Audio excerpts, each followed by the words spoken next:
Cool. I always wait till the 5 minute mark just to let any stragglers from the teams file in. But I think it's just me and you today, and our trusty sidekicks on our protocol accounts. Sounds good. Yeah, our trusty sidekick, I think, is at dinner right now and has this in his pocket. So he's not the best sidekick today. VX nice.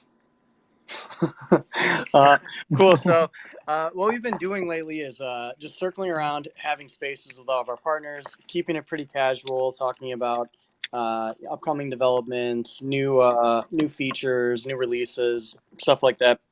What I thought would be really cool, because I don't think I've seen Alchemix on too many spaces over the years. Are you guys frequenting on them, and I'm just missing them, or? No, we mostly do like our community fireside within Discord, Yeah, which is just join like those. kind of starting talking about alpha and stuff, and then it just devolves. And then we've been asked to join a few. So like me and Scoopy have done a few spaces here and there, but we don't really host any on our own. So yeah, not missing much so far. Cool. So I figure that's a good way. Then we can do some brief intros, and then maybe we could just start with. I think people know what Alchemix is, self-repaying loans, but maybe kind of start with like how Alchemix came about, like how the idea came of, and how you came up with Alchemix. Yeah, I guess I can give a quick intro on myself first. So I'm overqualified, or Koala. I'm the biz dev lead over at Alchemix. Kind of just make sure that everyone has what they need to make sure we're executing governance proposals and other various projects that we're working on. And I actually joined Alchemix through the community. So I found Alchemix when it launched. So I was not there before it launched, but I've heard plenty of stories. And essentially, it's the classic DeFi summer story of group of degens had an idea, launched some code, was like, hey, this is cool. And then it turned out to be a lot of people liked it. And so that was Alchemix V1. I joined the community at that point. I initially was just asking a bunch of questions and just liked the product. The self-repaying loans meme is a great meme, of course, and a great product. And then eventually just kind of worked my way up through the community, started answering people's questions, started writing proposals, and then started working on the Alchemix newsletter. And then eventually it just kind of led to starting this business development sub-DAO. So yeah, I think a little different story because I wasn't around for the founding day, but it's been quite a journey just from then, because I think especially in DeFi, there's this like idea that people have where you can just launch a product, it's immutable, you're done. And I think we're seeing that most every DeFi protocol, even if it is immutable, is still going to benefit from business development, advertising, paying people to make front ends, stuff like that. So yeah. Great intro. So yeah, for those that don't know me, I'm Cozy. Similar to Koala, I handle BD and help out on the marketing side of things with Ksenia, who's our trusty Premia account today. We have a very similar story on our end for those of you from the Alchemix community. When Premia originally started, it was just a group of kind of gens who had an idea. There weren't really any options protocols that existed at the time that did altcoins. It was really just Hegic at the time. So they got together. I joined them shortly after, just before launch. And Premia V1 was created. And then we went into Premia V2, which went from peer-to-peer to a peer-to-pool model and an ANMM. And now we're getting ready next month to move into our V3, also known as Premia Blue. So I feel like everyone who has kind of been around through the last cycle, every protocol is gearing up to release like an updated version. Everyone I've been talking to is like, we're getting ready to release our V2 or getting ready to release our V3, or there's some new feature that's going to like completely change like how the protocol functions. So it's kind of cool to see. Bear markets are for building, right? Yeah, the meme is very true. Like usually the Mhm. teams that are like really dedicated to the vision of building what they started out to, you see that Yeah. really So buckle I'm down and grind. curious. I'm curious for Premia V3, like kind of talking about founding projects and stuff.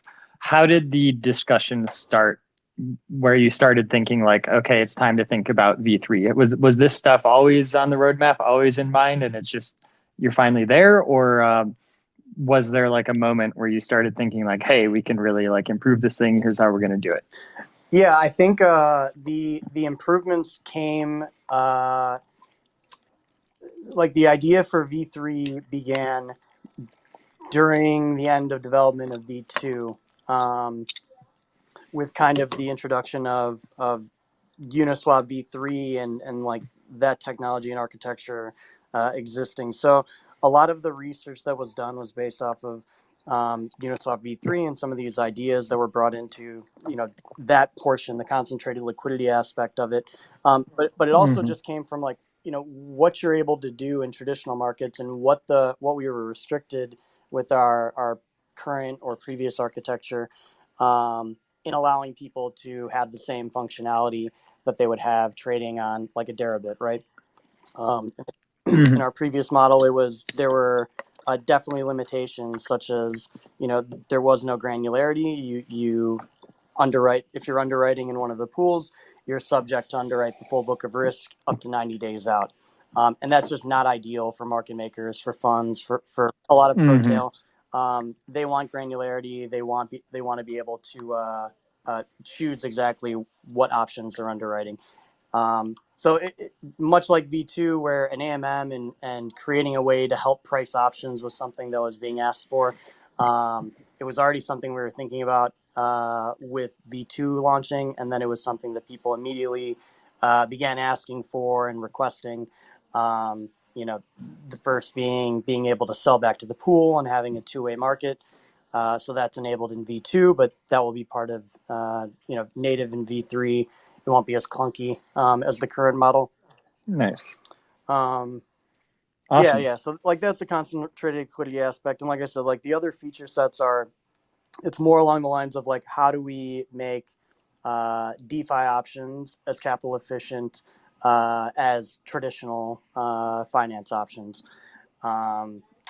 and the restricting part of that really we think came down to collateralization and not being able to enable margin. Well, now we will be, and we'll introduce that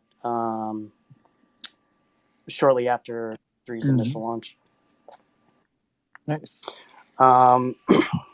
Let's see. So you had mentioned that, like, starting from the community, you were writing a lot of proposals and kind of like moved into this BD position.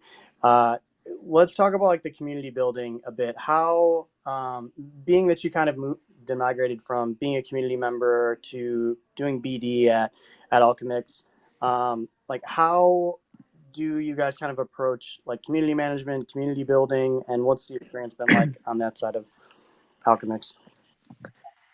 Yeah, I think one thing Alchemix has done really well from the start is when people are consistently contributing without you asking them to, you give them some ALCX. And it's just a simple thing where, I think there are two types of people who want to contribute, right? There are people who are like, hey, I'm interested in contributing. And they're like, how can I help? And that's one of the easiest questions to ask and one of the hardest questions to answer, because it's like, I don't know what your timeline is. I don't know what your skills are. I don't know you at all. Like I don't know what information you have. So it's going to take me a while to figure out a list of like things you specifically can do.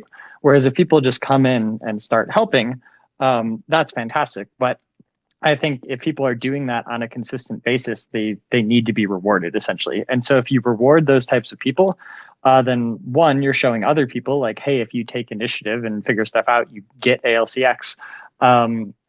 And then two, you get more people. Just you keep those people that are contributing, and then that's just a really good jumping off point for scaling into finding other things to do. And I think like a kind of underlying current to all of this is you want tokens in the hands of more people anyway, because you're trying to decentralize the holders, because if you don't have decentralized holders, then you can't decentralize your governance. So you have to be distributing tokens anyway. So I think that's something Alchemix has always done really well. I think one thing we're targeting now is as we grow, and especially if we get like another DeFi cycle or something and get another mass of people, you need more like official systems in place. And so we've at least established a community grants process, and we've had some people apply for and get grants, including our self-repaying ENS Yeah, I tool was going to was mention that. I a saw that hackathon like and a in grant. April, maybe was it? Was like a couple of months ago. Yep. Yeah, it was pretty cool. Yeah. Yeah. And I have some more stuff to share about that, but just staying on this for now. Yeah, I think now we're kind of trying to build out more official grants processes, have kind of more official sub DAOs. But I think ultimately what it comes down to is just like there's never really a clear to-do list in crypto and DeFi, and it changes all the time, right? So if you just reward people who take initiative to do something helpful, then those are the type of people who will figure out what else is helpful in the future. So yeah. Pay for proof of work model, my favorite. Mm-hmm. Yeah, retroactive funding. Talk about the grants and like the ENS tool a bit, because I was going to bring that up. I saw it when it came out, and I haven't followed up on it much, but I know that one of the things that they were talking about when it launched was that like they plan to continue development on that and add features to it. So like, what other features are they going to add to this? Are they looking to expand the type of contracts that you can like extend loans to, so that you can repay more than just like an ENS? Exactly. So for anyone who doesn't know, Alchemix launched a self-repaying ENS tool, and essentially you give this contract approval to take debt from your Alchemix position. So you don't need to deposit in this contract. You still just have your Alchemix position, and you can approve any number of ENS domains. It can be your domains. It can be other people's domains. And once your ENS gets near expiry, the contract will start bidding at low gas to mint a loan, and then pay to renew your ENS. And so if you get closer to expiry, it'll pay higher gas. But the gas bidding system is really nice because not only does it automatically renew your ENS, it also seeks out a low gas cost to do it. And I think this was like a really good proof of concept for this like general idea that everyone has always had about Alchemix is like self-repaying anything, right? Like everyone like, what if I could do self-repaying like credit card debt? What if I could do self-repaying ramen? Yeah. What if I could do self-repaying Amazon orders? Like literally anything in theory, if you imagine enough, can be self-repaying, but how do you actually make that happen? And so this system that's been developed for self-repaying ENS, I think, was more of a proof of concept because, quite frankly, like not like most people either do a calendar invite or they like set their ENS for like 10 years or something, and it's a fairly set and forget Yep. thing. So it's hard to get people to actively think about something that they are used to not thinking about. But we're happy the tool's out there. Some people are using it. And then what we want to do is expand it to other use cases. And so right now, the limitation is those use cases pretty much have to have billing on chain. And I think what we've targeted right now and what we're starting to reach out to some DAOs about, and you can actually tell me if this happens in your DAO, but Alchemix, like many other protocols, has keepers that it pays for. For us, it's for yield harvests. Other protocols might have other reasons. Similarly, a lot of protocols pay for oracles. Like I think Dia is a pretty popular oracle on Arbitrum.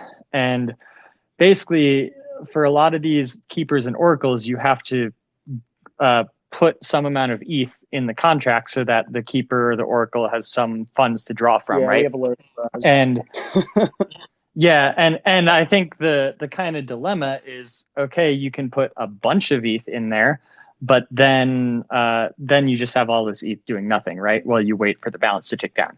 Or you can put a little bit of ETH in there, but then you're literally pinging your multi-sig every week, like, yo, top up our keepers, and all that. So I think where self-repaying ENS makes a lot of sense to expand on is let a DAO or a multi-sig or something create an Alchemix position. They can deposit as much ETH as they want in Alchemix because it's all going to be earning yield. So there's you don't lose any opportunity cost by putting more ETH in Alchemix.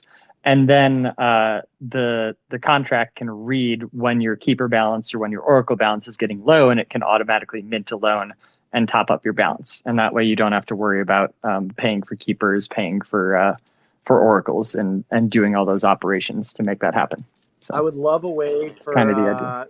like a self replaying Amazon like gift card thing. Because like right now, I try to use crypto as much as possible just to like eliminate having to take out any unnecessary fiat.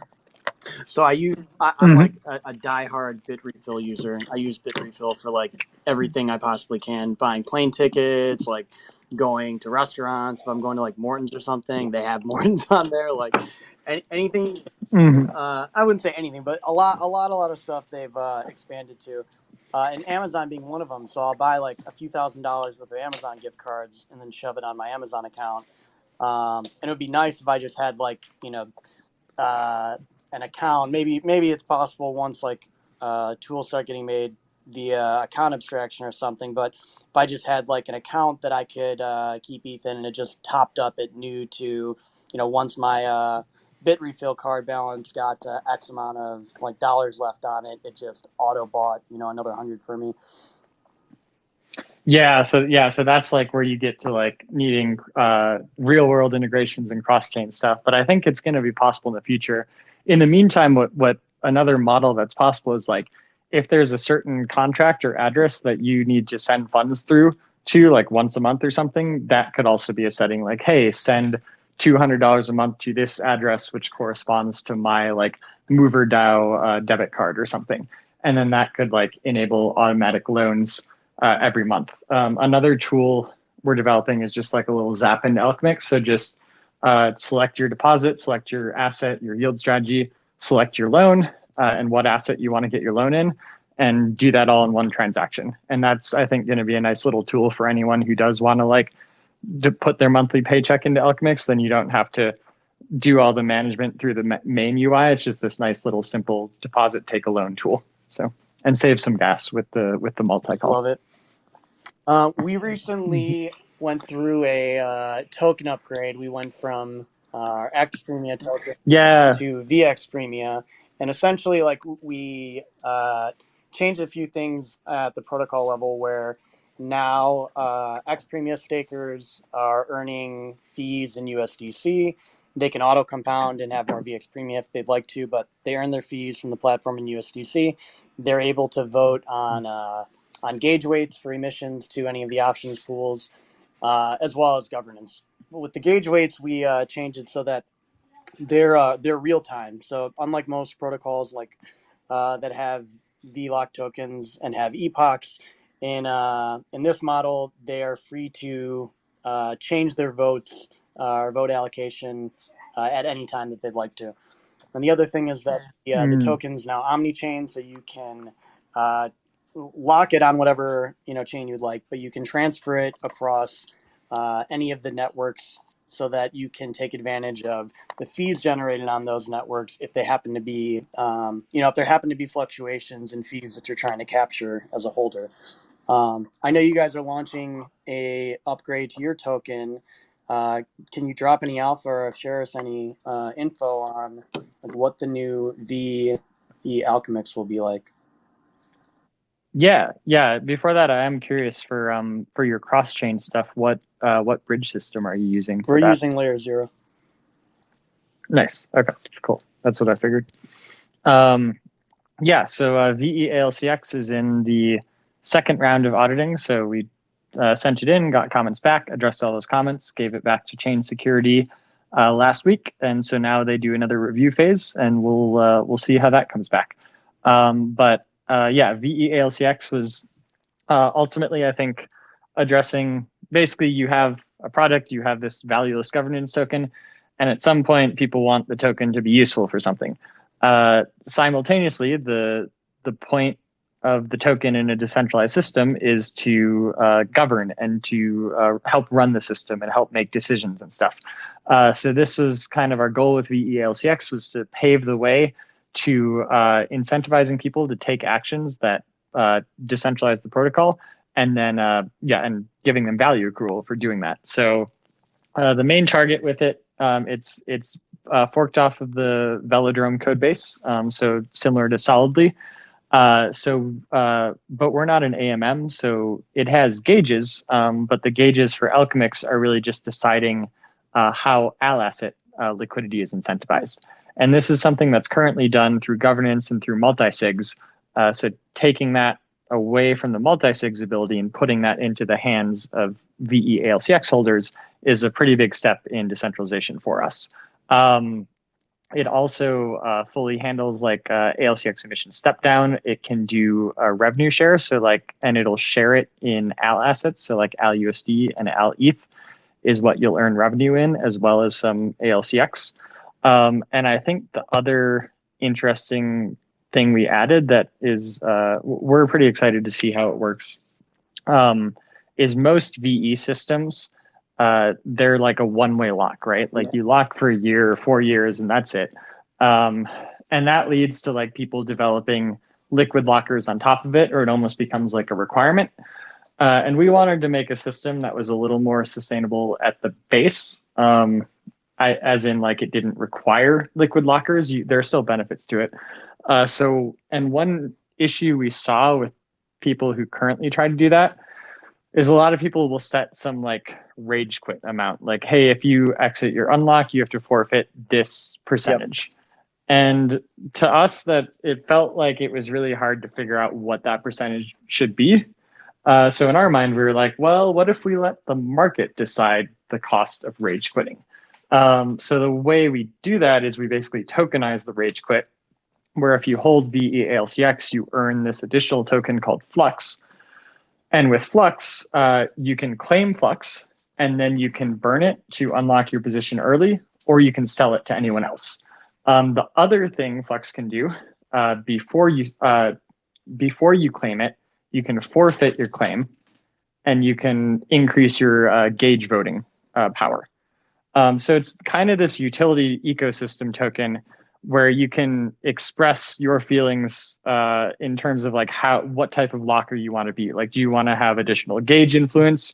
Do you want to have flexibility to unlock your balance? Or do you just want to earn extra yield and sell your Flex tokens to other people that want to unlock early? And so it's a pretty unique idea. And frankly, like we have no idea what the value of Flex will be. We have no idea how many people will hoard it, how many people will dump it, really any of that. But ultimately, it's this way to let the market set the price of unlocks, just to add a little more flexibility and at least a little more optionality to how people interact with the VE system. So this is pretty cool. I like the game theory kind of element added into this. Yeah. Yeah, I'm sure there will be people speculating on Flux, even though I think that's a bad idea. But I'm sure people will like chart Flux or something. If there's a market for it, they will chart it and trade it.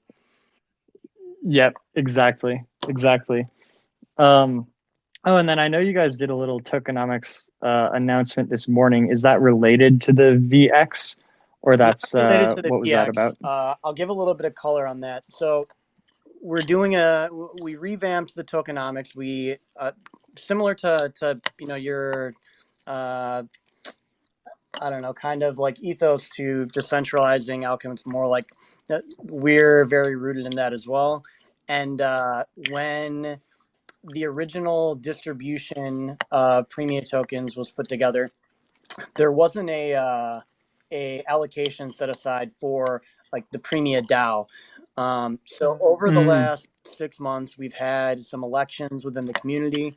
There was what we call a parliament that was elected of 10 members from the community, and they now kind of we brought them kind of into the fold more. They work hand in hand with the core team on forming new proposals, taking in feedback from the wider community, and trying to shape Premia with more feedback coming from directly from the community.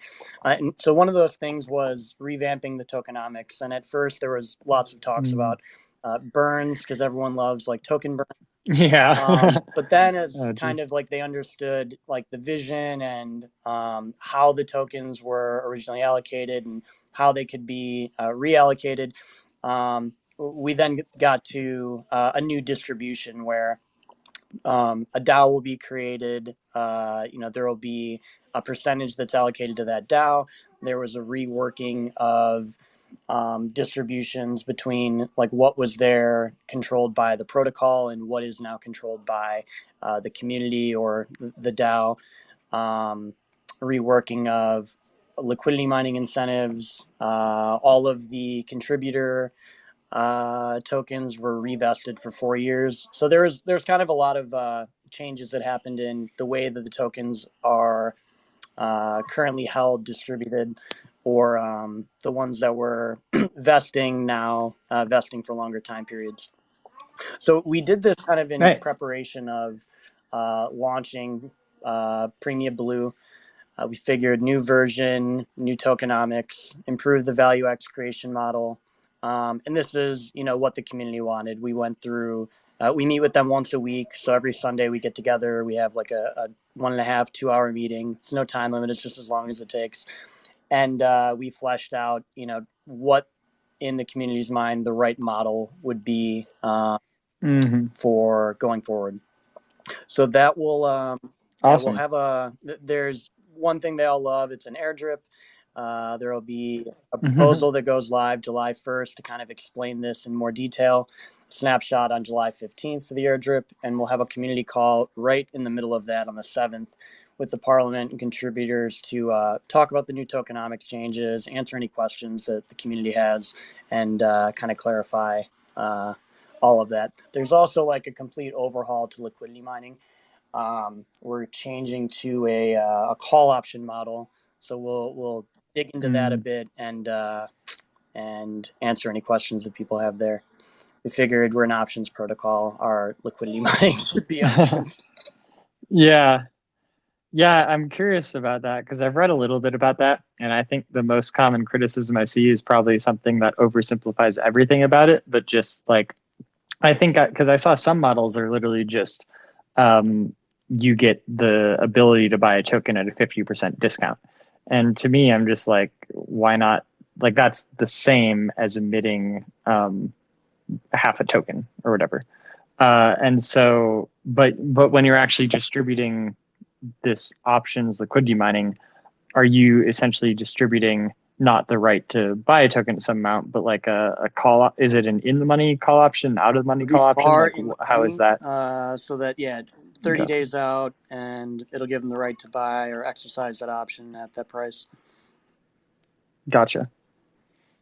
Nice. But yeah, that's a lot of exciting updates. Yeah, like you said, I think this bear market has been for building. I think partially because things are just quieter, and partially because everything works so well in a bull market, and you hit the bear market, and you just see everything that doesn't work so well anymore. So you have to adapt, improvise, adapt, overcome, and figure out the next iteration. So It's been really yeah, nice, exciting times. this bear market, I have to say. Like, I mean, you could kind of see it at Denver. Like the signal to Yep. noise ratio of ETH Denver was at like an all time high over the last like 12 Yeah. days. Oh yeah. Um, Because I attended ETH Denver for the first time 2 years ago, and that was like peak NFT. And I went to a lot of fun Doge cult related parties, but didn't learn that much. Versus like this time was a lot better, especially the event that we did, Premia and Alchemix, was especially good. yeah, it went really Which well. I think one thing we haven't really touched on is like, okay, Alchemix is cool doing this thing, Premia is cool too doing their thing, but why Premia and Alchemix together? Um, and if people didn't know, we did actually just initiate a treasury swap. So some ALCX to Premia, some Premia to the Alchemix DAO. And I think this all kind of started just because back around ETH Denver, I think Premia was organizing an event and needed a partner for it. And they reached out to Alchemix, and it kind of turned into this a non-friendly happy hour, essentially, just because both projects kind of spun out from a non-DeFi degens and have kept that model so far. So that was just kind of the beginning of like a more official partnership. And I know like you, I think, have known Scoopy for a while. So the partnership goes back farther, but it was that was, I think, the beginnings. And then separately, I had this idea for Alchemix. Yeah, let's talk about maybe You could leak the alpha. I'd love to. We can go into like the proposal ideas we've been thinking about. Yeah. Um, but yeah, I mean, like I knew Scoopy from Twitter and from eGirl. Like I was close with me Mhm. before like eGirl had started up. So when he started that, there were a lot of downtimes in the like interim bear market where we were playing, you know, like board games and stuff like that. So kind of got to know of each other, and then yeah, when I've had a lot of ideas for self-repaying option pools, and been a big I was a big user of Alchemix in the beginning. Still have Alchemix loans, like, you know. So I've always been a Alchemix Mhm. user and wanted to find ways to kind of use the technology that you guys have created and apply that to like what we're doing at Premia to be able to generate more yield and give people more capital efficiency. Nice. And I feel like for me, I don't use options often, but I feel like every few months I have like, you know, that cat meme that's like, I should buy a boat. I have an event that's like, I should buy options because I have some like view on the market and I'm like, options are the best way to express my view. Then I go do it and then I'm wrong and then I lose money and then I don't use options again for a few months until I have another idea. But every time I have, I usually look at like a bunch of different options protocols to try to like price out the view I'm trying to take. And I think almost every time I've bought the options on Premia when I buy them. So I am also a Premia user to the extent that I use options in DeFi.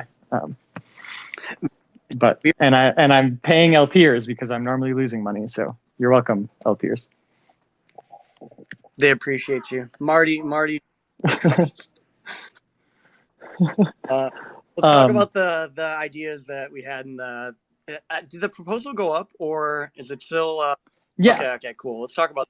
yep. Proposal, yeah, proposal went up. It got voted on. Um, Largely, we just did it early just to get it established. Do the treasury swap because we just wanted to get that done. Um, but the actual project itself has to happen after Premia V3 or Premia Blue launches. But I guess to give everyone context, the idea that I had a while ago was basically we were looking at different things people could do with their Alchemix loans. And a lot of times, the number one thing you should do with your loan is sell it for something else, right? Because there's not much you can do with the AL assets, and that's kind of the point, right? You take your self-repaying loan, you sell it to someone who wants to provide liquidity, and then you go do whatever you want. And there's your self-repaying loan. That's kind of the beauty of Alchemix. You don't have a health factor or anything. You can take your loan off chain. You don't really have to worry about it, right? But one thing one thing I had thought about in the past was like what Premia actually a while ago. Sorry, this is actually the start of our partnership. Premia created an AL ETH options market where you could buy call options priced in AL ETH and puts priced in AL USD. And so that market exists, but I think, and it's Alchemix seeded some liquidity there. I think people occasionally buy options there, but the kind of dilemma there was why would you purchase an AL ETH option when you could instead purchase an ETH option, right? And the answer is because it's cheaper, right? So, well, that's cool. But if it's cheaper, then why, as a liquidity provider, would you provide AL ETH liquidity for more risk and less premium when you could just provide ETH liquidity? So the market kind of had this mismatch, right? Um, and we kind of realized something with Alchemix where the only reason we cap out at 50% loan to value is because of this issue where people can, or not really issue, but the feature where people can sell their loan for other assets. And if they want, they could keep looping in Alchemix. So if you did like 90% LTV on Alchemix, people could essentially 10x loop the yield. And since there's no liquidations, there's not really any risk associated with that. So rather than letting anyone take whatever leverage they want, we have to cap the leverage.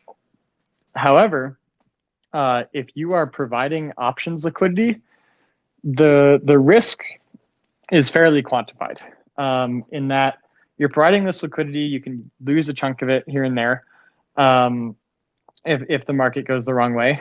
But essentially, um, you know somewhat the risk you're taking. And so in our mind, we were like, hey, we could potentially do a higher loan to value in a scenario where we know exactly what the AL assets are being used for. And so that's where the idea came from to have these special Alchemix positions where you can take a higher loan to value loan and then provide options liquidity. So that's an idea I had a while ago. And then I think I tried to explain it poorly to like a few different options protocols, and none of them were interested. And then later on, Barry, who I think is in this Twitter chat, but I don't know what his Twitter name is. Later on, Barry, who's another contributor with Alchemix, either he had read my idea before or he had the same idea. I think it was a mix of both, where he kind of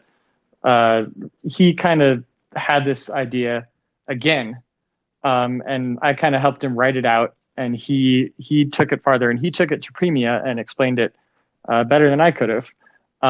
And I think you guys were interested in building it. And essentially, what this does is it lets, if you're a user, you're like, why would I use this, right? So the answer is you can deposit, say, like you can deposit some amount of ETH to Alchemix, and you can take a very high LTV loan. We're thinking around 90 to even 100% LTV. And you can take that loan and provide options liquidity. So now you're earning yield from Alchemix, and you're earning yield from providing underwriting options. And so that solves the problem where now you have this extra yield coming in. So the people buying loans can buying options can buy AL ETH call options or puts for cheaper than they can ETH options. And the people LPing are okay taking a slightly lower premium because they're also earning yield on their full initial deposit in Alchemix. So that's kind of this idea that we had and that we took to Premia, and that once Premia Blue launches, we're going to be working with Premia to spec it out more properly and get it built. So, yeah. Self-repaying option pools in the pure Yeah. form. Like, I remember Yeah. me and Scoopy had like this general idea, like when I first came to you guys about just like how I wanted to create the all ETH and like all USD markets, because my vision was, people are going to arbitrage across different markets and across different networks, but why not create that market or create markets where they can do that right on your own platform to lock in those Mm-hmm. users and keep them from not from going to another protocol because like you don't want them to trade there. Obviously, you'd like them to stay, but to give them that for Mm-hmm. simply for like the UX of not needing to switch tabs and just having everything all in one place. So Yeah. with this, like in the V2 model where over a long period of time, the LP should always be profitable. It still could work in that model, but in V3, it'll be much better because you could set, these ranges in which you're zapping the, we could zap directly into them, right? So like you could set these ranges in which Mm-hmm. you zap directly into the pool. And then from there, you're just monitoring it for whatever the time being is before you want to either adjust your range or remove your liquidity. Mm-hmm. Yep. Yeah, I forgot about the whole arbing because that's another use case. Is like you see the ETH market is a bit cheaper than the ETH market. You can arb between the markets exactly. So you can LP to one buy options on the other. Yep. Yeah, that was my original like the start of like the vision of it. I was like I was seeing all of this arbitrage that was happening like across the different networks that we were on, and starting to see some that was like cross protocol. And I'm just huge on like UX of keeping everything on Mm-hmm. in one place. Like I hate having to have 5 different tabs open and having to click between and connect my wallets and like all this shit. Like Yeah. just give me one place, give me a super app where I can do everything. So we Mm-hmm. really try to do that with like any third party kind of feature we need. Even with the pools right now, like a lot of people don't know you can do this, but you don't have to deposit ETH into like the ETH call pool. You can deposit any token you want to, and on the back end, it will swap for you and deposit. You don't have to go through the cumbersome process of, going to Uniswap or going to SushiSwap or wherever and making your trades and then coming back. Yeah, that's awesome. Yeah, and I feel like as long as you're trusting, like contracts are good to decentralize, but I feel like with front ends, as long as you're trusting a front end anyway, it's almost better to just only have to trust one rather than go to a bunch of different ones, and better UX, of course, too. So cool. So right now, Alchemix is on. You guys launched on Arbitrum. Are you looking at expanding to other networks, going omni-chain? Kind of, what's the plan as far as the networks that you're going to be supporting? Yeah, that's a fun story. So we aren't actually officially launched on Arbitrum yet, because basically we were ready to launch an Arbitrum, proposal approved, had it all ready to go. And then our bridge that we had set up way back in the day is multi-chain. And if everyone remembers from a month or so ago, multi-chain had some issues. And so I think it's not great to have this huge delay in launch. Like, it's been a month and we're getting pretty much close. We're voting on our new adjusted bridging proposal next week. But I think it's been a bit of the silver lining in all this is it really led us to reevaluate our bridging system. And I think what it comes down to is we looked at a lot of different systems. We looked at Layer 0 and Connext were kind of the two we narrowed it down to. And what ultimately decided everything was Layer 2 deployments of Alchemix. If a chain, or really any chain, if any chain gets compromised and you link your chains together, the way that the system works is that chain could compromise any other chain except mainnet. Mainnet is good to go. But with like Arbitrum, Optimism, Phantom, if any one of those chains got compromised, then it could totally destroy Alchemix on the other two chains. And so that led us to thinking like, hey, we need to get rid of dependencies here. And so multi-chain was an obvious big dependency that had issues. And so we looked into like the Layer 0 approach, which I think what Layer 0 is doing is really cool. It's really flexible. And especially with like their network that they're growing. But ultimately you are depending on an oracle and relayers. And so you're basically looking at like, who's the validator network that's securing this? And I think, well, that can be totally fine for governance for the type of risk we were looking at, especially as we look to fully decentralized Alchemix. It just didn't make sense.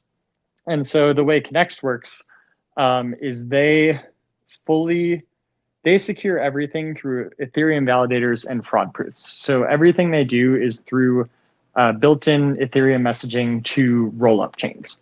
And so that made more sense for us to secure our Layer 2 AL assets. And because that way, the only additional dependency we're adding is not even a 51% attack on like Arbitrum or Optimism, but only like they would literally have to have invalid fraud proofs. That's the only other dependency. And so that felt like the best way to properly secure these Layer 2s. In the future, we do want to put Alchemix on other chains too that aren't Ethereum rollups, because we don't want to be totally tied to the system. But I think what that would mean is we'd be looking to a bridge like Layer 0 to tie together just those chains rather than tie together literally every chain. And so that's kind of the balance of like security versus convenience versus like, do you treat every chain as the same? Do you actually treat them as these are separate chains that have different security risks? So for now, Arbitrum, Optimism, Mainnet, ZK becomes an option too with this system. So ZK Syncs, Maddox, ZK EVM becomes an option. But that's where we'll be for the future. And then we are prototyping an Alchemix v3 that would bring more parameterization and solve some of the risk issues of v2. And I think if we do go forward with the v3, that would also make it easier to deploy siloed versions of Alchemix on really any chain we wanted to. So love it. I bet there's a lot of demand on some of those, we'll say, bespoke chains that have a lot of activity on DeFi apps. I know I've been approached by a few Hmm. to launch option markets there, but it Yep. just Yeah. it doesn't quite make sense for us at the time. We are looking. I know Exactly. research is right now looking into how to implement an omni-chain architecture where we'll still use Arbitrum. Everything will still settle to Arbitrum, but deposits and withdrawals would be enabled from uh, almost any chain. I'm not sure where they're at on Mm. that yet, but I know they've been spending a lot of time on trying to figure that out. Yeah, that's going to be super interesting. I feel like there are a lot of different models happening right now, and I think we'll know which ones. I think it's going to be another thing where like we're all going to pick which model we think is right. Then like 2 years from now, we're all going to be like, ah, well that wasn't quite right. Let's do the next version. Like it's all just moving so It's fast. going to be just Or like like next bear market. like everyone thought like Oh no. multi-chain is the future. You have to be everywhere so that you're able to Mm-hmm. give access to your product to the users that are calling that their home base.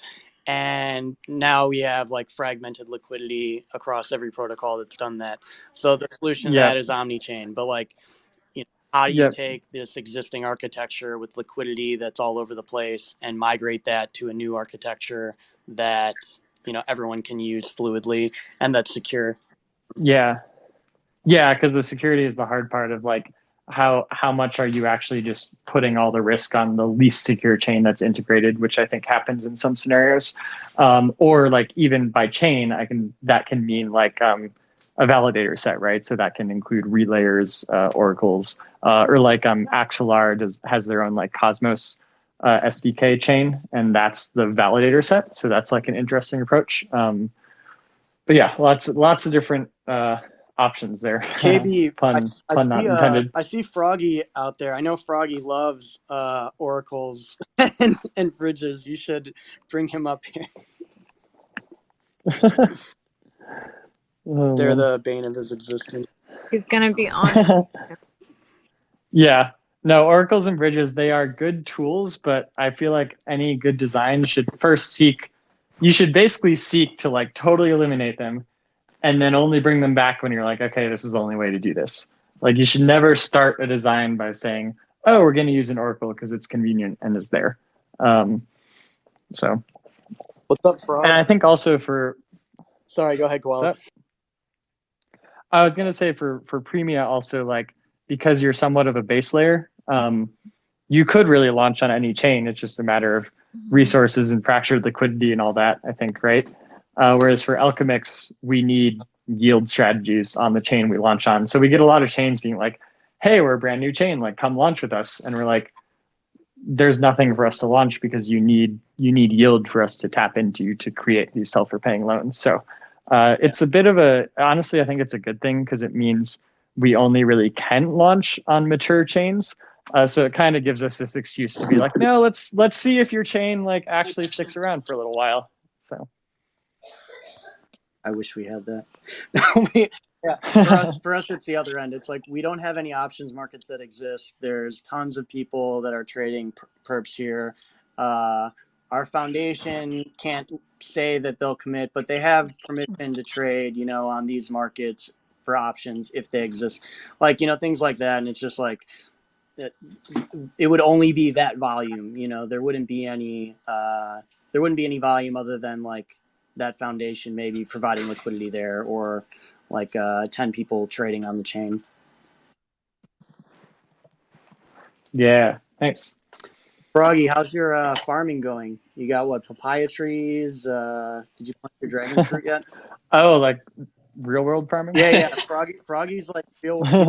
You you know that the code's done when the devs are tweeting and they're farming in. Yeah, Yeah. what's funny is like I got into DeFi, I got into real life farming after DeFi farming, and it's just as rewarding, honestly.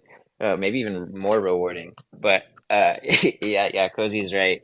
Uh, I've been like head down building for the last 6 months. So as soon as we had some like Hmm. breathing room, we shipped some stuff. I like Hmm. went outside, planted a bunch of trees, planted a pineapple bush, a bunch of stuff. Nice. I was gonna say you should go in order of the DeFi food craze. So like start with plant some yams first, and then like move on Then some to The sushi. whatever's the next. in real life Yeah, product and some sushi. Yeah, making the grow in real some life sushi. cheese. Hey, fish farms are a thing. Yeah, I'll have a pond someday. On my land's not big enough yet, but one day my dream is to have, a big food farm with ponds and everything. So I'll grow some sushi. I'm just an honest shrimp farmer.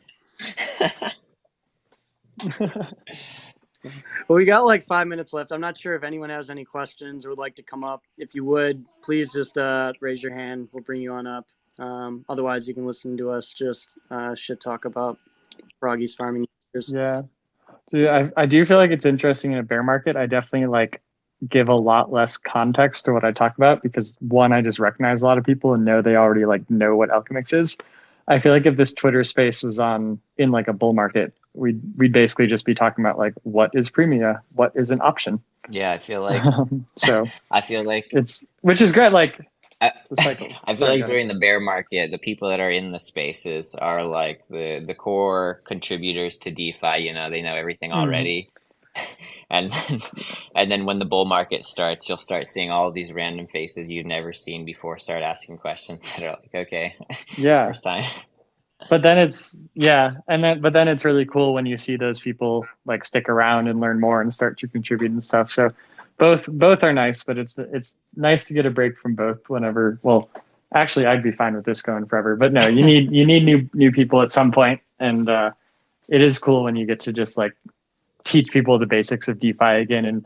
And one, I think that's important too, because sometimes I take for granted how far DeFi still has to go in terms of usability and UX and security and all that. And then you get someone who's like totally fresh who starts asking you about it. And like even just like how to submit a transaction, like how to get a wallet, things I've taken for granted for years I now can't wait for are those just like, oh questions yeah, again. yeah, it's like this takes some effort. I was telling him Well, the question I got, on the Block Bites go. podcast yesterday, like the first question was about implied volatility, and we were laughing about it later because he was like, we're doing this for like the beginners, and I was like, yeah, it's for the beginners, but like you come out with the type of language that and type of terms that are kind of what intimidate people, right? But it's because the people Mhm. in the chat we're all like familiar faces, like they're people that are um, they see around on Twitter, or they are like weekly joiners of their streams and their podcasts. So it was like we started from the top and like trailed down to more digestible stuff as we kind of like, wait a minute, we Mhm. shouldn't we should tone this back a bit, and we should like get in from the ground level first. I think that's actually a really good Yep. point for the next bull market is, the last bull market or the last cycle was really intimidating for newcomers.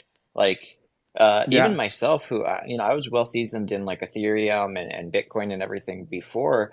I had no idea what yield farming was, and like seeing 1,000% APR, I was like, yeah, right, that's a scam, and like. I'd barely, yeah, before I started trading options were extremely intimidating as well. It's like, well, there's 100 Hmm. different options I could trade, for a single stock. Which one am I going to choose and why, and all this different stuff. And I think, Hmm. I think that's something that we're really going to have to buckle down on the next cycle is make it less intimidating so that we can really capture the users who want to participate but are a little bit intimidated by all of the terminology that we constantly throw out, and all of like the DeFi specific stuff has taken us 3 years 4 years to learn and stuff, and now we throw around in every conversation. Small plug, we Yeah. just dropped a few weeks back an academy in the bear market so that anyone who's trying to get into Nice. options, we can make that a bit easier. It's platform agnostic, so outside of our trading competition course. So if you just want to learn about options, you don't know anything about it, where there's a glossary to learn about some terms. There's some entry courses to give you intro to options. And we just released 2 days ago another set of 3 courses and exams on strategies. So you can go there, you can learn a bit about options in your downtime, and then if you feel advantageous, we have a trading competition going on. And although I say competition, don't be intimidated about the traders with the high P&L on there.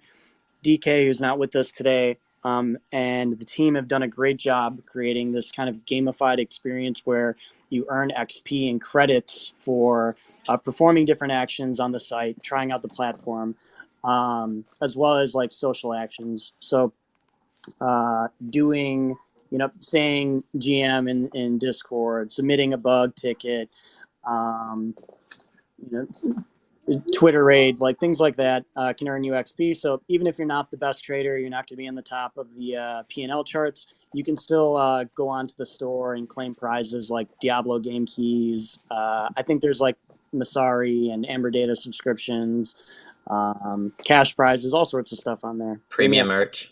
Yeah, premium merch. Yeah. Yeah, I actually have some pretty strong feelings about like what's being built in DeFi with respect to like onboarding people and stuff. And I think there's this really good article in Bloomberg, actually, like you wouldn't expect it, but just they took their whole edition to write about crypto, and it was very neutral. And I think the claim that stuck with me is that a lot of crypto right now is just abstract claims on abstract claims. Like you are gonna take some action and you're PvPing against someone else who's gonna take an action, and you're basically just betting with each other, right? And I think those systems are good. Like we have plenty of those in the real world, and they kind of grease the wheels on the whole financial system. And ultimately replacing those with like immutable or decentralized protocols is great. But what crypto is missing right now, and what I think what I want to see more new projects doing is focusing on like, okay, we have this simple front end that provides some like service that makes life more convenient for someone. And then we also have this back end that's very complicated, and this is where people take bets and provide liquidity and are more active, right? And like with options, that looks like you provide liquidity, you want to earn some yield, you somewhat understand the risk you're taking, or you are betting on options and you're taking like a more active approach. But I think this is where I fell in love with Alchemix initially, is I was like, hey, this is actually useful. I can go take this self-repaying loan, and because I don't have this health factor to worry about, because I can't get liquidated, I can take it off chain, and I don't have to worry that it's going to take me a couple days or something to get it back on chain if I'm worried about getting liquidated, because that's not a worry here. So it actually encourages me to go take this loan, deposit to Alchemix, take a loan, and take it off chain and go spend it on real world things and get this self-repaying loan. And that's something that you can, and it doesn't take that much activity, right? Like once you take your loan, you can just wait as long as you want. You don't need to check it or anything. And those are the types of things that we need to onboard people to actually use DeFi without being DeFi degens, because we have plenty of degens willing to provide liquidity and figure out all this stuff and go day to day, but we need more stuff for people who just want to set and forget. And UI UX is going to be a big part of that too. So like Premia's UI and UX is awesome. Definitely one of the most usable options UI UXs right now in DeFi. So yeah, I also think all that. The introduction of account abstraction Hey, Koala, can you hear me, sir? Hold on, but yes, I actually think the account abstraction introduction is going to be quite massive for onboarding the next generation of users. Yes, especially 100%. if you've seen all of the social wallets that have been going around, like Magic or Dynamic. Premia uses Dynamic. Sorry, that's my coffee machine. Premia uses Dynamic, which allows users to back up their wallet using an email address, or create a wallet using an email address if they don't have one, right? And so and then there's another service called Magic, which allows you to back it up using your social authentication, right? And so I think these kinds of services, which enable users to use the traditional social authentication like email and mobile phone that they're used to create a wallet, and then not be worried about losing their private keys, but just get straight into using the decentralized applications. Mm-hmm. I think that's going to be a real kickoff of new users in the next cycle. Yeah, because it just makes us so much. It makes it so much easier to just dip your toes in, and then once you start to put more value into it and stuff, you can look towards like, how do I do this better? How do I secure this better? Yeah, But it takes away so just much of yeah, the just friction just to figure out, like, do I even care about this technology? That yeah. was one of the hardest things in 2020, 2021 when I was trying to get my friends outside of DeFi to start using the tech, within their daily lives to start, just Hmm. experimenting with DeFi. They were like, well, how do I create a wallet? Where do I store my key? This is all so complicated. I'm going to lose my Hmm. money. And I'm like, Yeah, some of them are actually too dumb for this. Like, you probably shouldn't be storing your own private key. yeah. No, exactly. There are a lot of people I will not tell to use. Most of my friends, I'm not going to tell them to use it because there's still so many ways to fuck it up right now. Like we're not there yet. We're Yeah, really not. but I really do think Hmm. all of these new ways to maintain your wallet using just your email and use like two factor authentication with your phone and stuff is going to allow normies to really jump in and not worry about all of the stuff that kind of prevented them from diving in early before. Yep, I have a exactly. contrarian opinion about that, but I'll wait. Later, Hmm. welcome. Hey, Koala, Yes. Cozy, Froggy. Um, you may see me as shameless plug on Twitter. But the inside crowd would probably know me as Gorby from the Alchemix What's up, Discord. Gorby? How you all going?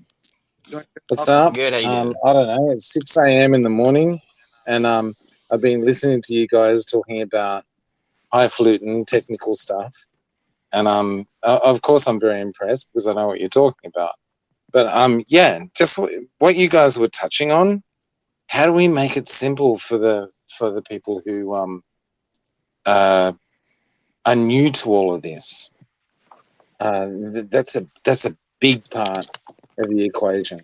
One thing I was How do we make it? the guys at BlockFi was like, I think a lot of builders in crypto, like they're straight developers and Yeah, like technical developers. So there's not the UI UX from Web 2 in most applications. A lot of times it's okay, I built this app that's for yield farming. So what are the existing yield farming apps that are out there and what do their UIs look like so that it can be as familiar as an experience as possible to the people.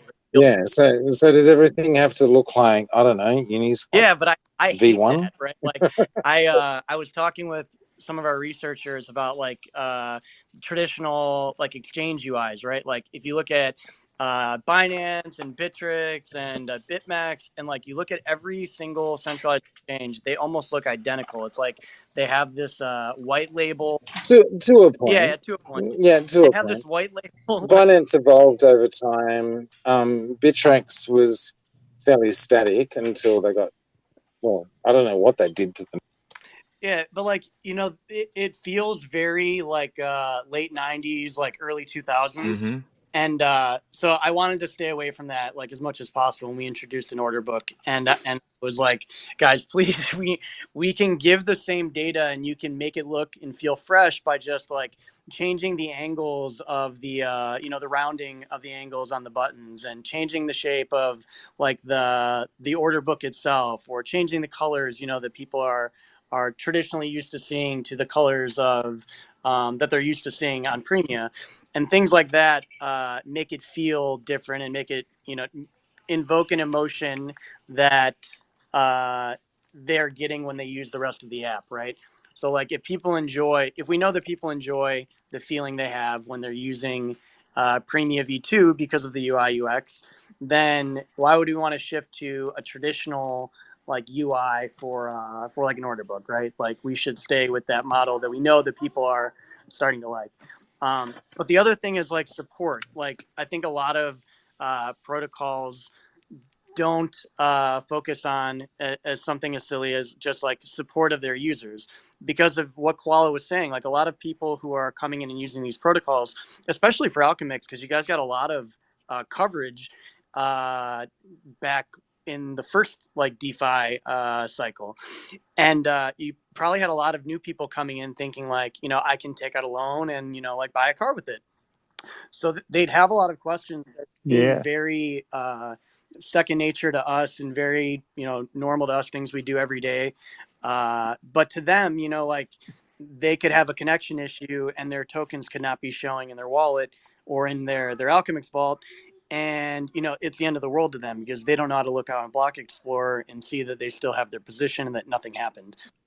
So like having that additional like light touch support where you have people that are there and able to help people when they come in confused, answer their questions so that we're not skimping on like the biggest portion of I think what attracts and maintains like Web2 customers, which is like your UI UX and the support that they get. Like there's a reason why banks, like high-end banks, not like your retail Chase, why they focus on white glove support for their clients. Like if you have big money at an account at a bank at Goldman, you have someone that takes care of you and is there to hold your hand and make sure everything's good all the time. And they do that for a reason because when you are getting a high level of service, a high level of support should come with that. And that's something that I think mature protocols should try to focus on more, because there's a lot of times like I'll go into protocols discords and want to set up a call with them to talk about maybe account abstraction, right? Something that I think they need to do and that we all need to do to to make things easier for people in the future. And like there's no response for like 2 weeks, and it's not till like I pinged like 5 times and they realize like, oh wait, maybe this guy's not a bot asking for help, that I get something. So like, that translates to the user as well. Like, if someone from another protocol has trouble getting answers about things that would pique their interest, like account abstraction, how does a user who is just asking like what happened to their vault, going to feel when it takes them a week to find out where their money went?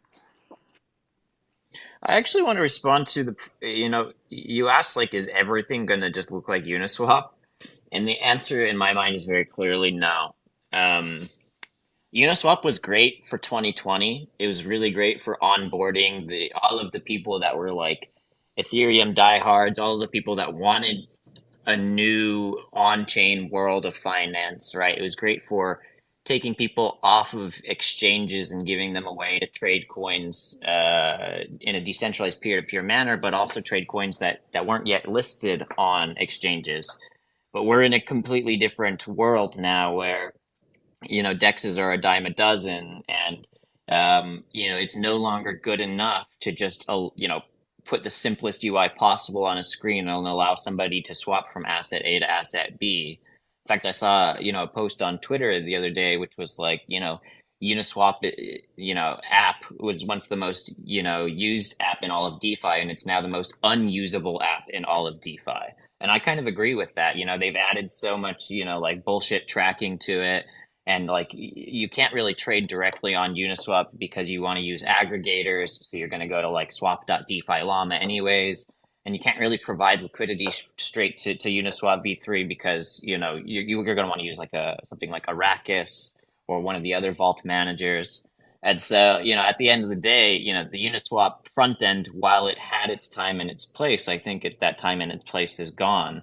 And the next generation of users aren't going to be, DeFi specific, who just want to find their specific token and trade it, which was what Uniswap was meant for.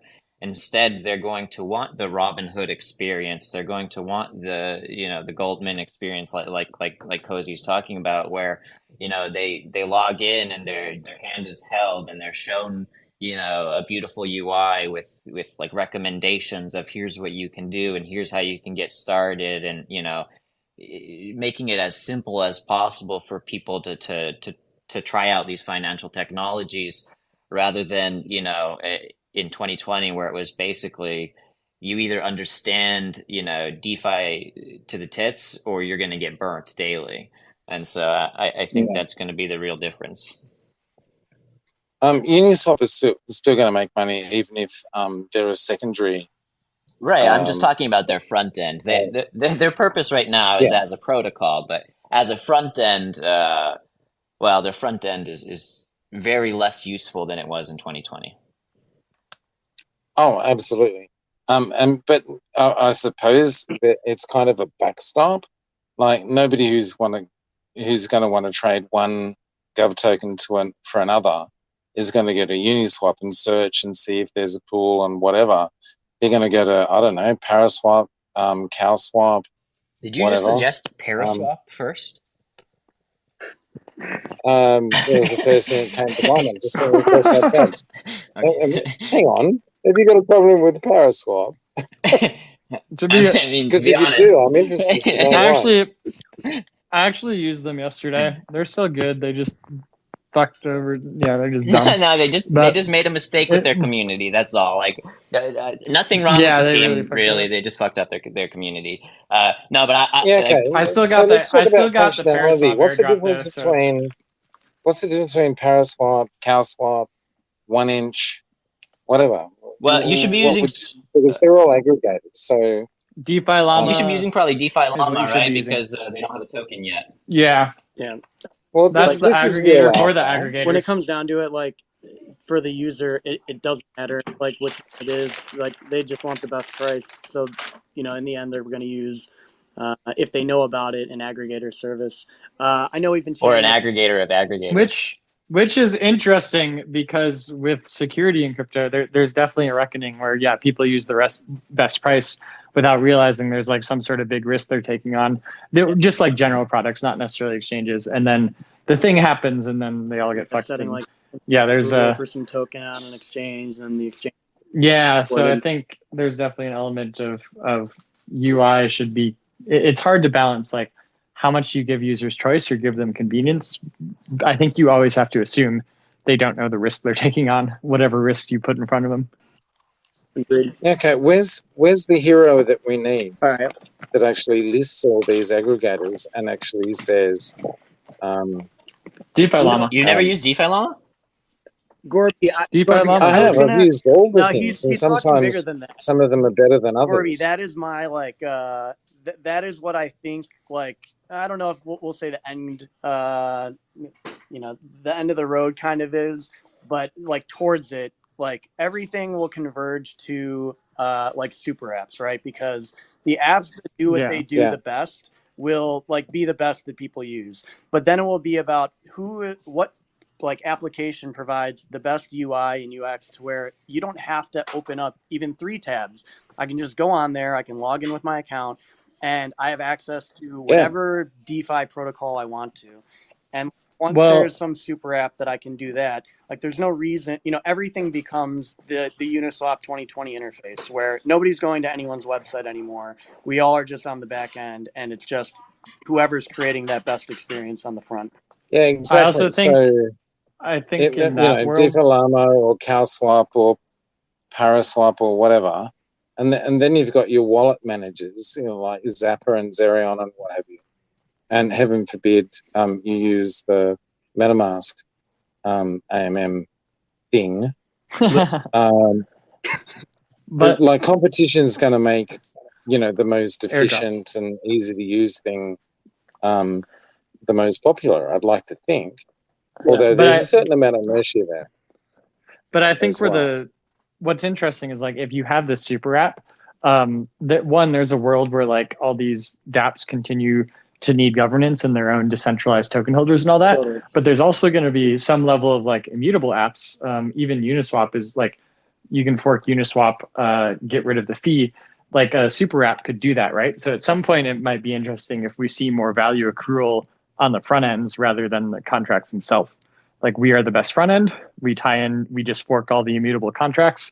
I don't think that'll happen because composability is so integral to like how DeFi functions. So you can fork the contract, you can't fork the TVL in the contract, but potentially you could if you have the best super app for providing liquidity, for doing swaps, for doing everything, and then you could just charge the fee on the front end in that capacity. Yeah. So all right, Slater, I want to give you a chance. Okay. Welcome.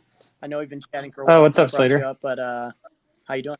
All good. What's up, guys? Yeah, thanks for having me up. It's a great conversation. And honestly, yeah, I jumped up to ask really about both Premia's and Alchemix's approach to, account abstraction and kind of going up the UX stack more closer to the user. But yeah, I think you guys touched on a lot of those points. The one thing I'd add is it's kind of interesting because there's the aggregator approach that's won most Web 2 markets. But But the kind of countervailing force there is that whenever you have an aggregator of some kind or a super app, you have to make money somehow, right? So therefore, since everything in DeFi is pretty rational, dollars and cents based, that's kind of a disincentive to use the super app versus go straight to the source. So it kind of ebbs and flows. So yeah, I'm curious whether you guys are thinking of going closer to the user, just remaining as focused as possible and like producing the best end financial product possible and letting the aggregators do that for you, or how do you think about that?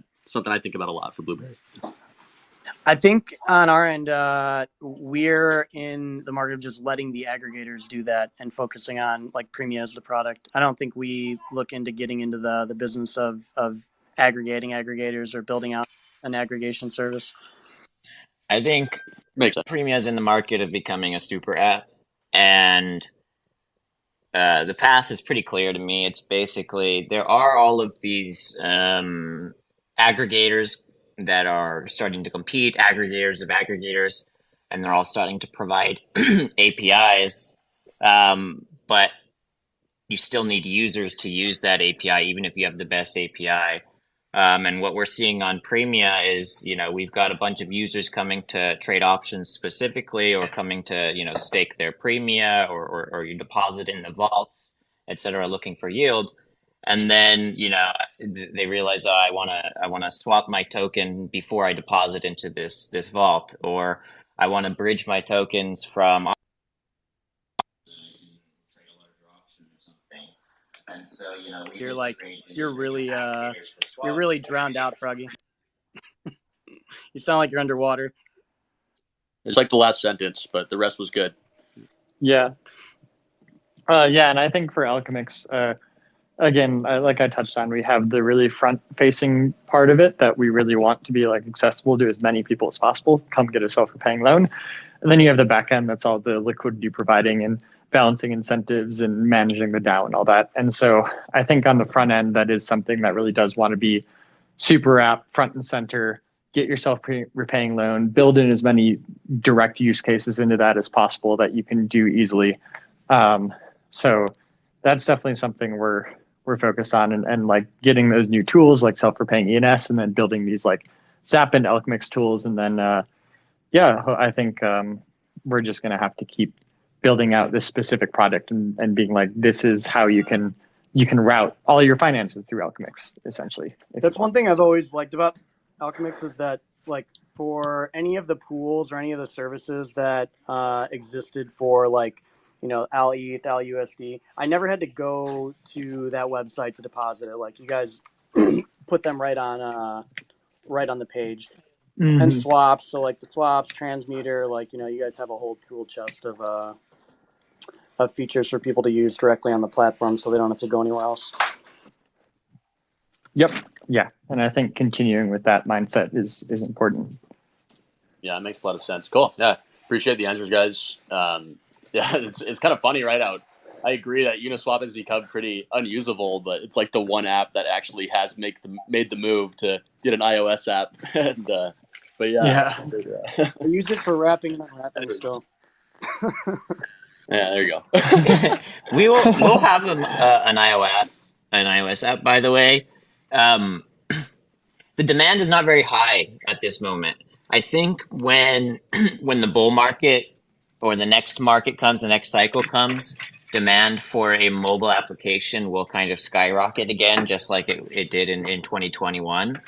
And so we're preparing for that. I think, there at some point there will be this kind of mobile wave of DeFi, just like there was the mobile wave in traditional finance.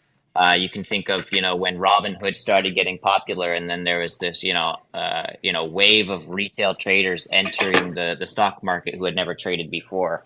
You can imagine that when, all of these DeFi applications become accessible on the mobile phone, and account abstraction is in every application, and coins are being advertised on the TV because it's a bull market, that the next wave of retail traders is going to be onboarded through mobile applications to DeFi, just like they were to stocks, 5-10 years ago through Robinhood. So I think that's pretty much inevitable, and mobile will be important in the next cycle. Yeah, definitely agree. Yeah, well, Thanks for having me up, guys. don't I'm don't gonna jump off, but cheers. Keep up the good Yeah, work. Cheers. For sure. Thanks see later. ya. I gotta head out too. But Who is that, Koala? don't be too it's Gorby / shameless plug. If you're talking about an iOS app, you've got to do both. It's got to Well, be yeah, Android and definitely. iOS more or less at the same time. No problem. And there's too many platforms that like just release on one platform and then and to like catch up later, because it doesn't matter which way you go, the other side is going to scream at you. Yeah, we would never release iOS without And Android. that's a form of market feedback, I guess, but it's not the kind of market feedback you really want. There are But more anyway, yeah. Android. There's like, it's funny because like you would think that there's maybe like a at least a split of like iOS or Android users, but there's like significantly more Android users than iOS. I think it's like what low 70% of the world is like Android users or something. Mm-hmm. Yeah. And yeah, I agree. We won't let you down, Shameless. All right. Well, it's been a great chat. I know Koala's got to get out of here. We're about 30 minutes over, but it's all good. I appreciate you joining us, Koala. Shameless plug, Alchemix team. We're going to do a lot more of these. Ksenia's been scheduling AMAs like it's a road show. so we'll have some more, and then we'll get together and do these again as we start working on implementing the ideas from the proposal. When Alchemix V3 Sounds good. Vault? Wait, like Alchemix V3? No. Alchemix on Premia Blue, Alchemix Vault. Oh yes, when that. That's what we'll leave people with. After V3 goes live, Froggy. Yeah. I don't know. Froggy's been so like heads down. I don't even know if he saw the proposal. So Froggy, I'll share with you the proposal they have. Yeah, we voted. Up. We all voted, and you have to do it. Yeah. That's usually what happens. Okay, very, very soon. Yeah, I'll share with you our ideas that have been voted on. Amazing. And we'll get to work after V3 is out. Sounds good. Thank you, everyone, for joining us. Have a great weekend, and we will see you, I think, on Wednesday. It's already that time again for our mid-market with Marty. Nice. So catch you guys then. Take care, everybody. All right. See ya. Bye.